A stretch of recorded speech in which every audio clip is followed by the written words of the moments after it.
After introducing its M2 chip on the MacBook Air and MacBook Pro 13 last year, today Apple announced an even more powerful line of second-gen silicon featuring up to 12-core CPUs, GPUs with up to 38 cores, and even better power efficiency, which the company claims can deliver the best battery life on any MacBook to date.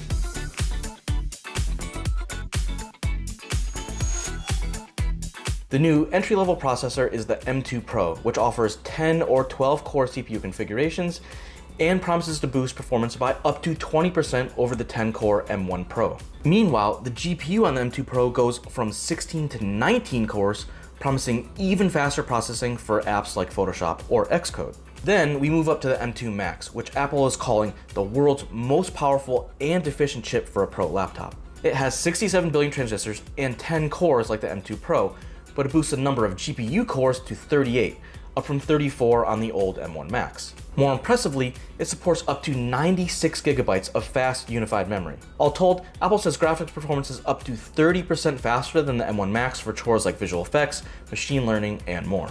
Alongside the extra cores, the new chips also feature Apple's next generation 16-core neural engine that's 40% faster than before. There's also a new media engine that supports hardware-accelerated H.264, HEVC, and ProRes video encoding and decoding, along with efficient playback of multiple 4K or even 8K ProRes video streams. As for the laptops themselves, the new MacBook Pro 14 and 16 have pretty much the same designs, but offer considerably more performance. Apple claims a MacBook Pro with an M2 Pro chip delivers up to 20% better CPU and 30% better graphics performance, while systems with an M2 Max offer a similar boost compared to 2021 MacBook Pros with the old M1 Max CPU.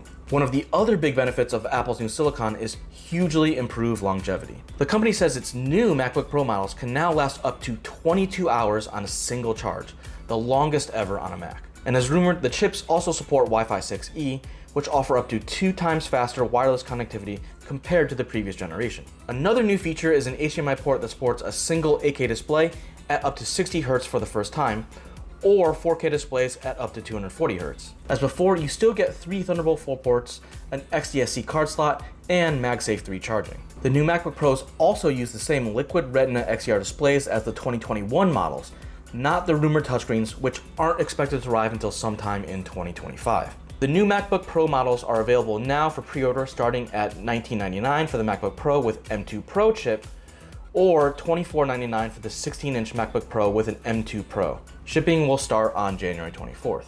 Next, when it comes to desktops, Apple's latest silicon will also be available on the refreshed Mac Mini, which can be configured with either an M2 or an M2 Pro chip.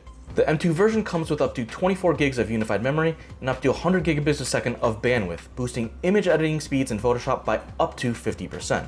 Apple says it can also simultaneously play back up to 2 streams of 8K ProRes 422 video at 30 FPS, or up to 12 streams of 4K ProRes 422 video at 30 FPS. Meanwhile, the faster M2 Pro Mac Mini offers up to 32 gigs of unified memory. This should deliver up to 2.5x faster graphics performance in Affinity Photo, 4.2 times faster ProRes transcodes in Final Cut Pro, and 2.8 times better performance in Resident Evil Village. As before, the Mac Mini sports 2 Thunderbolt 4 ports with support for up to 2 displays, or a single 8K display. It also comes with 2 USB-A ports, HDMI, up to 10 gigabit Ethernet, and an upgraded headphone jack that supports high impedance headphones.